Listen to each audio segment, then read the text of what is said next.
On vous souhaite la bienvenue à ericlatour.com. Dans quelques instants, on reçoit deux jeunes filles du cégep qui habitent le secteur L'Acadie et qui ont démarré dans leur communauté, non loin de l'école primaire, un jardin collectif. Ça fait presque d'un an qu'on pense à ce projet-là. Bien là, on l'exécute cette année. Il y a déjà des pousses qui sont en place et on invite les gens, bien sûr, à profiter de ce moment-là et à s'aider mutuellement. Mais d'abord, on vous parle d'une œuvre unique, magistrale, une signature de l'artiste Pascal Hébert de Mont-Saint-Grégoire qui est capable de découper le métal. C'est elle, l'artiste derrière le banc lumineux, cette espèce de long banc de 200 pieds à l'entrée nord de Saint-Jean-sur-Richelieu. On a inauguré tout récemment le Parc des Éclusiers.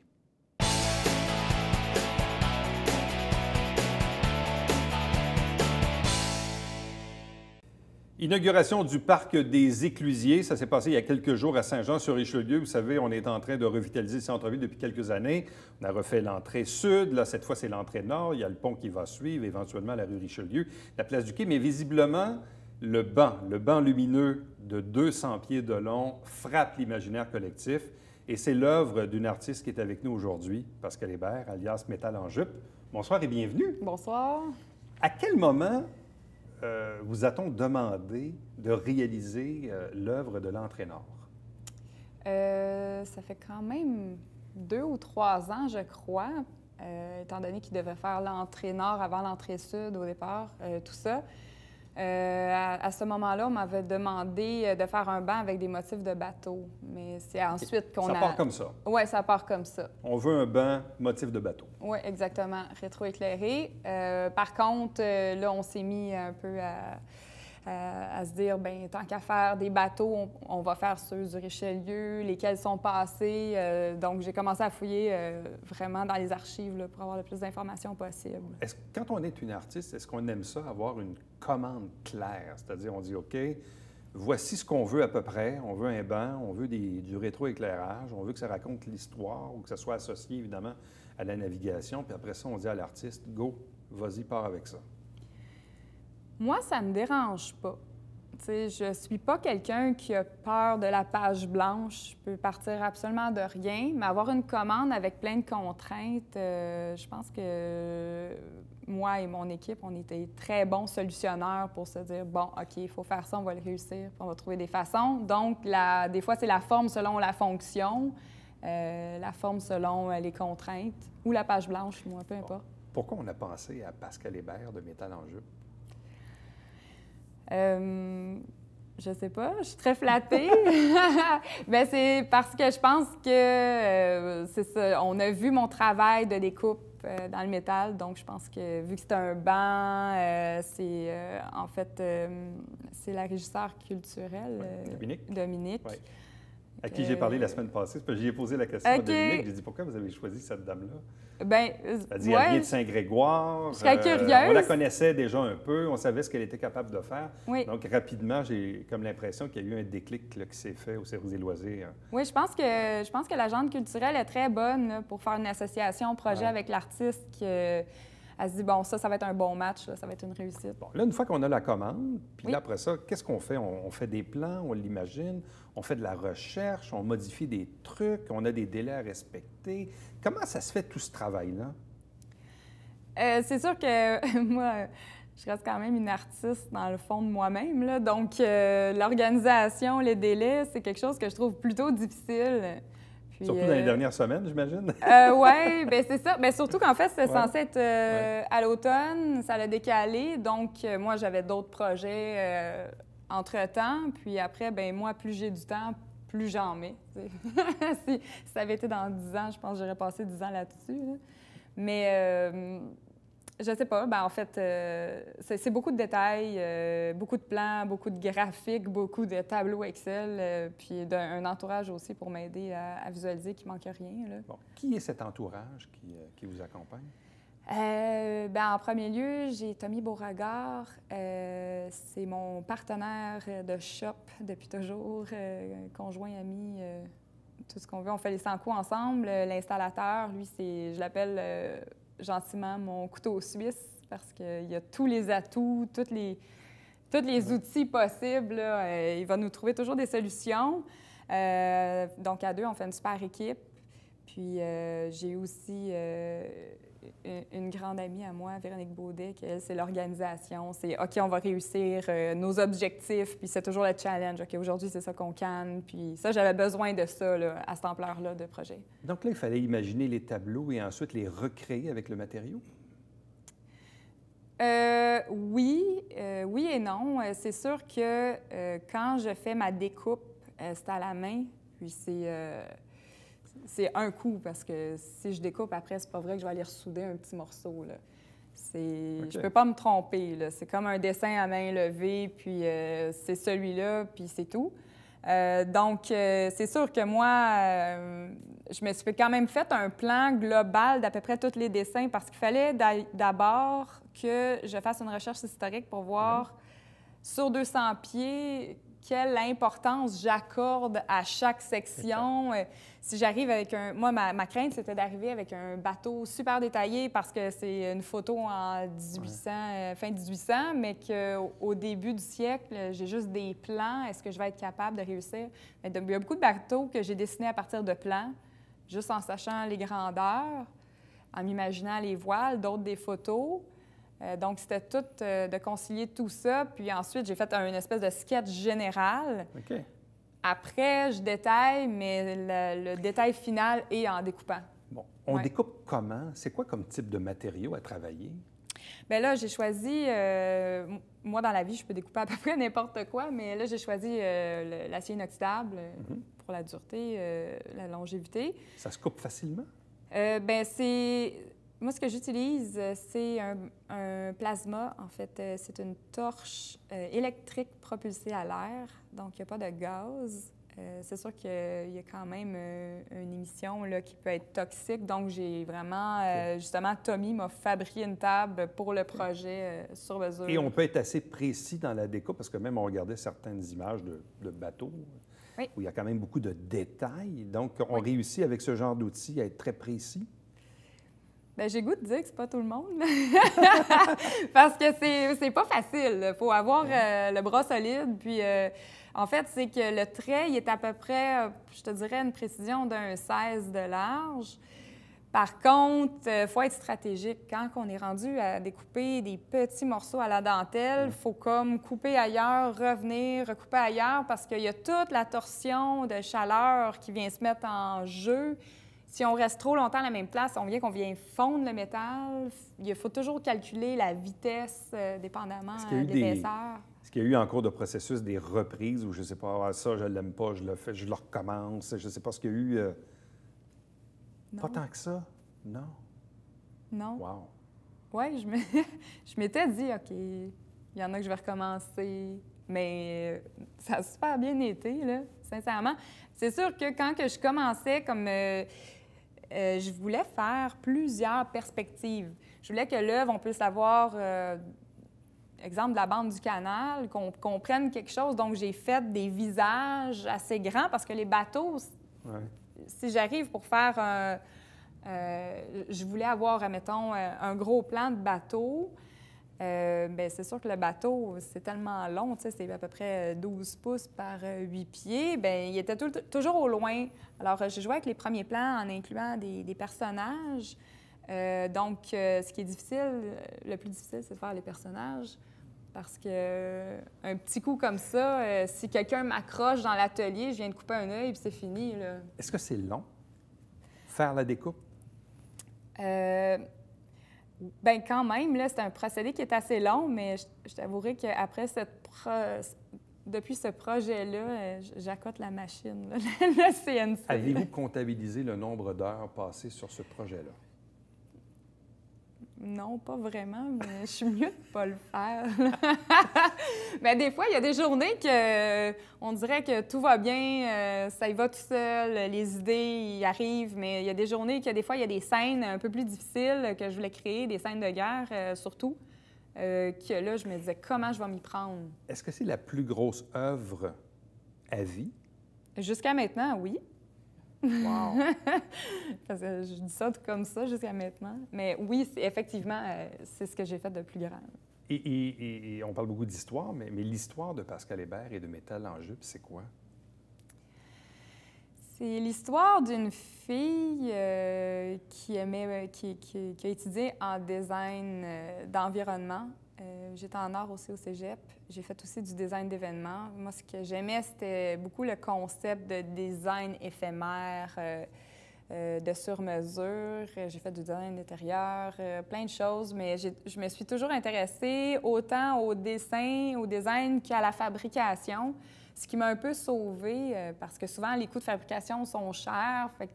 Donc, moi, je sais les formats des matériaux bruts. Donc, je suis capable de faire mon design en conséquence de la fabrication, ce qui aide beaucoup d'étapes entre les deux, vu que je fais moi-même le lien. Et comment le métal est arrivé dans le processus de création de l'artiste? Bien, ça a tout de suite été un coup de foudre parce que je suis quelqu'un qui aime beaucoup le rough, je fais des œuvres qui rouillent, puis je vis avec le cordon de soudure, la trace de chaleur. Je l'ai même laissé sur les bancs volontairement parce que j'aime bien qu'on voit d'où ça vient. Puis je sais pas, le métal parce que c'est le métal. Quand vous regardez l'œuvre, l'inauguration, les réactions du public, même encore aujourd'hui, je suis convaincu qu'on y va ensemble. Il y a probablement encore du monde là, qui rôde autour, qui regarde les tableaux et tout ça. Il y a une curiosité assez incroyable. Il doit y avoir un sentiment de fierté quand même assez incroyable, là, quand on voit le résultat et les réactions des gens. Oui. Ah non, je suis très fière. Je suis vraiment heureuse de voir les gens qui prennent le temps de regarder, puis marchent tranquillement dans le parc, puis il y a beaucoup de choses à regarder aussi. J'ai réussi à les accrocher. Si c'est pas sur une, ça va être sur une autre. Puis oui, je suis très fière de mon équipe aussi, soit dit en passant, là, de m'avoir si bien soutenue là-dedans. Là. C'est une œuvre signature importante. En quoi cette œuvre-là va vous amener ailleurs ou vers un autre projet ou d'autres propositions? Parce que dans ce monde-là, on se fait un nom, forcément, et l'œuvre, elle est là, évidemment, pour, souhaitons-le, pour des décennies et des décennies à venir. Ça va vous mener où, ça? Dans le fond, ce tremplin-là de cette œuvre-là va vous mener où? J'ai hâte de savoir. Mais comme on dit, avec ce projet-là, c'est comme au lieu de monter les escaliers, j'ai pris un coup d'ascenseur là, pour quelques étages. Je pense que j'ai prouvé à quel point je suis capable de réaliser des gros projets. J'ai fait beaucoup de projets en décor de cinéma, mais toutes des choses qui ne restent pas, qui est démoli, qui est temporaire. Celui-là, il va rester.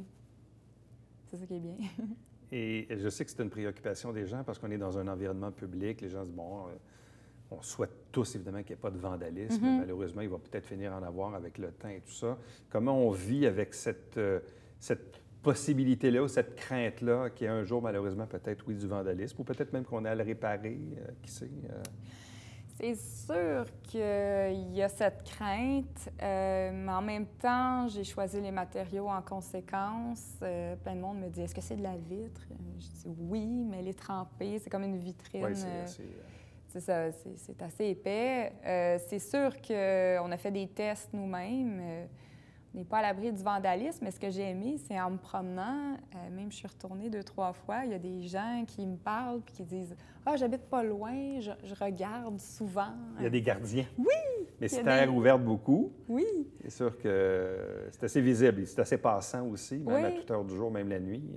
Oui, il y a des gens qui se sont appropriés la place puis qui me disent « Ah, je regarde. » Oui, c'est ça. Même des commerçants qui m'ont dit « Oh, on regarde toujours. » Puis l'œuvre est en de bonnes mains. Oui, mais en fait, l'idée, c'était un peu... on s'est dit, on pourrait faire l'œuvre, en tout cas, tellement belle pour ne pas donner envie d'aller faire du grabuge dessus.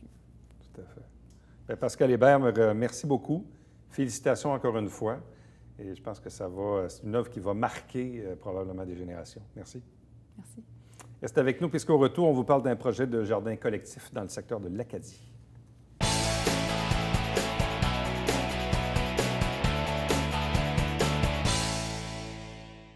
Mesdames et messieurs, bonjour et bienvenue à la Justice entre nous. Mon nom est Serge.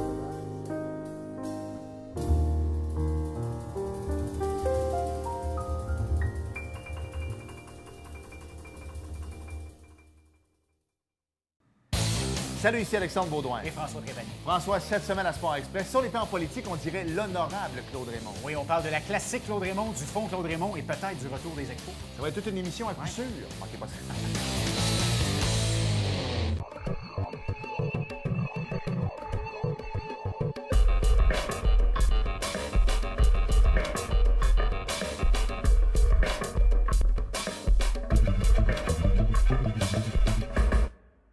Mesdames et messieurs, bon matin et bienvenue à votre télébingo sur les ondes de télévision du Haut-Richelieu. Vous aimeriez jouer au bingo dans le confort de votre foyer? C'est possible.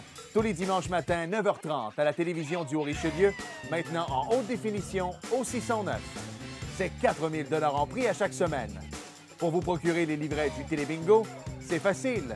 Consultez la liste de nos 30 dépositaires au www.tvhr9.com.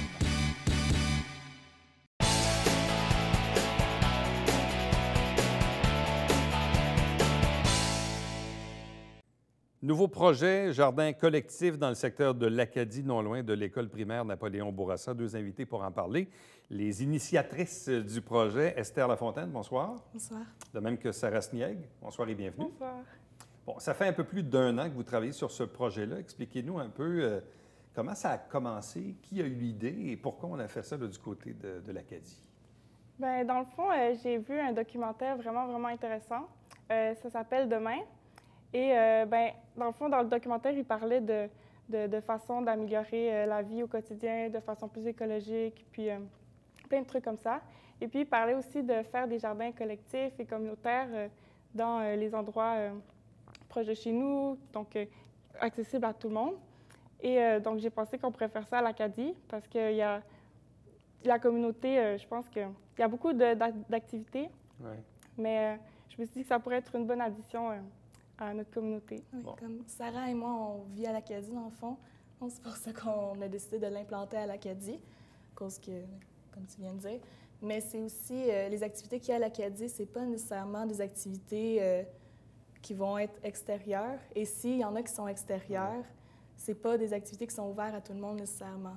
On a des activités que c'est, par exemple, la pétanque, mais ça ne va pas rejoindre un aussi grand bassin de la petite population du secteur qu'un jardin pourrait le faire. Bon, une fois qu'on a l'idée, là, après ça, il faut évidemment la mettre à exécution.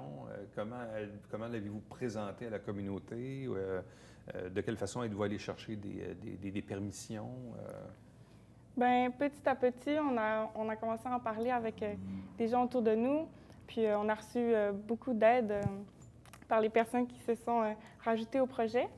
Et donc, c'est avec eux qu'on a pu vraiment partir le projet, puis aller approcher la ville et pouvoir être arrivé à ce qu'on en est aujourd'hui.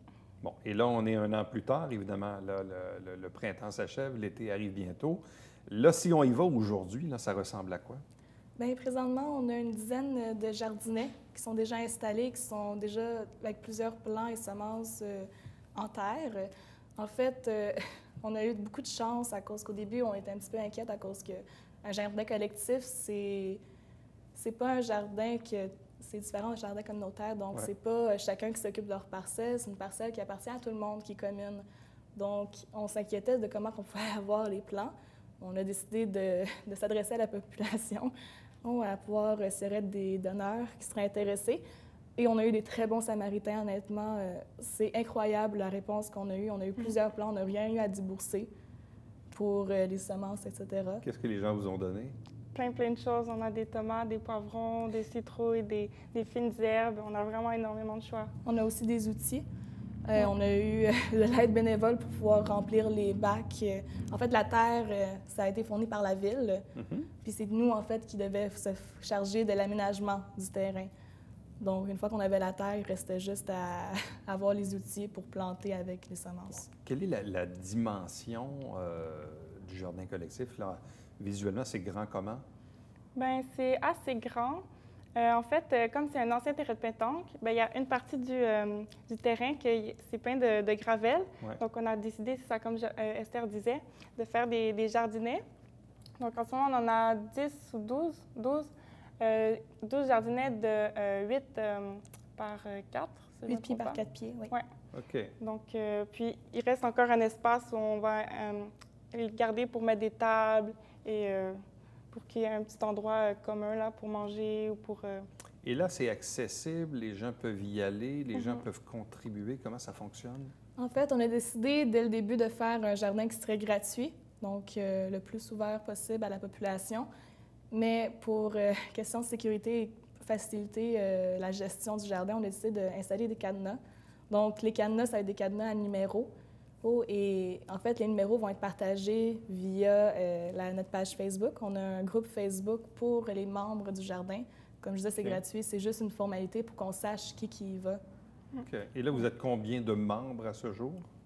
On est un petit groupe pour l'instant, mais on a beaucoup de personnes qui sont intéressées à s'inscrire et il y a de plus en plus de gens qui nous contactent pour pouvoir participer. On est au moins une dizaine qui sont impliqués et qui vont régulièrement au jardin. Je voulais dire qui vont régulièrement au jardin pour aider à la préparation vis-à-vis avant la journée de lancement officiel. Bon. Et là, comment on va se partager les récoltes à la fin? Bien, on part sur le principe que le jardin est fait pour partager des valeurs, puis vraiment partager dans le respect. Et qu'on a quand même beaucoup d'espace de plantation, on a beaucoup de choses de planter. Donc, si on va vraiment forcer sur le fait que c'est vraiment partagé, puis le respect. Donc, on va essayer que tout le monde ait sa part, puis que tout le monde ait un petit peu du jardin. Bon. Et là, évidemment, on est à la mi-juin en ce moment. Là, ça a l'air de quoi, là, au niveau de ce que vous avez planté? Est-ce qu'on voit déjà un peu... est-ce que ça bouge? Est-ce que ça grandit un peu? Oui, ça grandit. En fait, on a autant des semences qu'on commence à avoir des jeunes pousses qu'on voit déjà, mais on a aussi des plants qu'on a juste transplantés. Et donc, on a déjà des tomates qui sont vertes présentement, ne sont pas encore mûres, mais on voit déjà des fruits qui sont là. Okay. C'est pas vide, c'est pas juste des carrés de terre qu'on a. Ouais. Et qu'est-ce que vous souhaitez faire de ce projet-là? Parce que là, dans le fond, c'est une première année d'opération. Ça fait un peu plus d'1 an que vous y pensez. Mais est-ce que vous vous projetez un peu dans l'avenir, dans 2 ans, dans 3 ans, dans 10 ans? Je ne sais pas qui va s'en occuper. C'est quoi votre souhait par rapport à la continuité de ça? Bien, c'est sûr que là, nous deux, on est au cégep, puis on ne sait pas où c'est que la vie va nous mener. Exact. Mais on a réussi à former un comité qui est assez solide, puis on se tient assez solidement. Puis on compte sur l'excitation, puis l'engouement du public. Oui. Mais on s'est entendu que la pérennité du projet, c'est quelque chose qui nous tenait à cœur. C'est pour ça que le comité est formé de personnes de divers contextes. Donc, c'est pas juste des étudiantes comme nous qui ont l'avenir incertain, mais aussi des personnes qui sont établies depuis longtemps en Acadie. Et on s'était dit que le projet va durer la longueur qui va durer. On va aucunement regretter si jamais c'est 2 ans ou 10 ans de temps qui va durer. Ouais.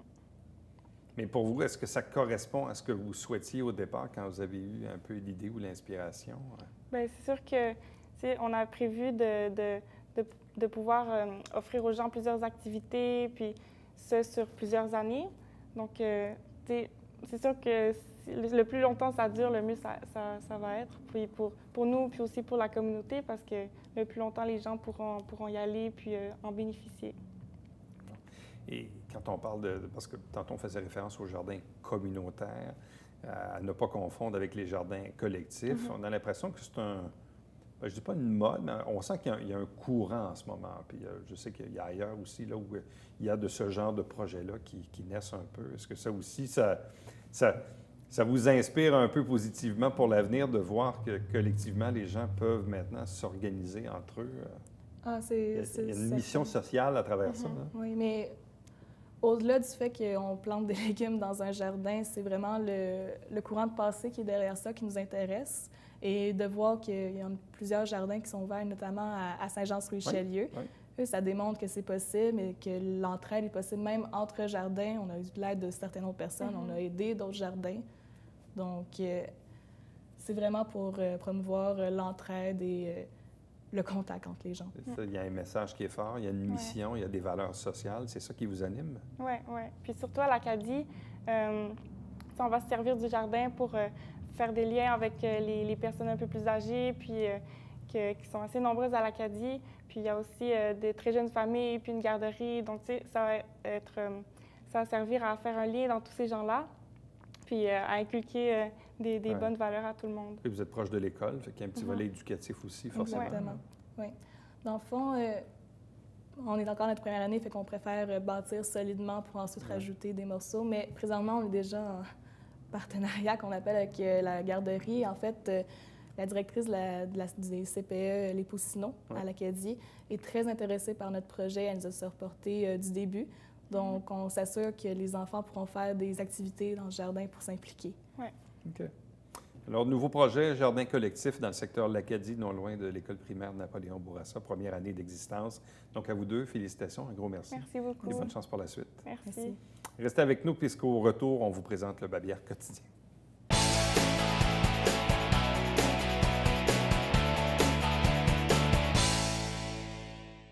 Vous connaissez la maison INA qui vient en aide aux femmes violentées et leurs enfants également, donc dans la région. Il y a Royal Lepage Excellence qui organise un tournoi de golf pour aider au financement de l'organisme. C'est bientôt, c'est vendredi le 6 juillet. Il reste encore quelques places, donc vous pouvez bien sûr les contacter. On vous rappelle qu'à chaque semaine, on vous présente des extraits des travaux du conseil municipal. Chaque dimanche matin, 9h30 en direct, c'est le Télébingo, 4 000 $ en prix. Et pour me joindre par courriel, Éric Latour en un mot, à commercial tvhr9.com. À demain. Bye bye.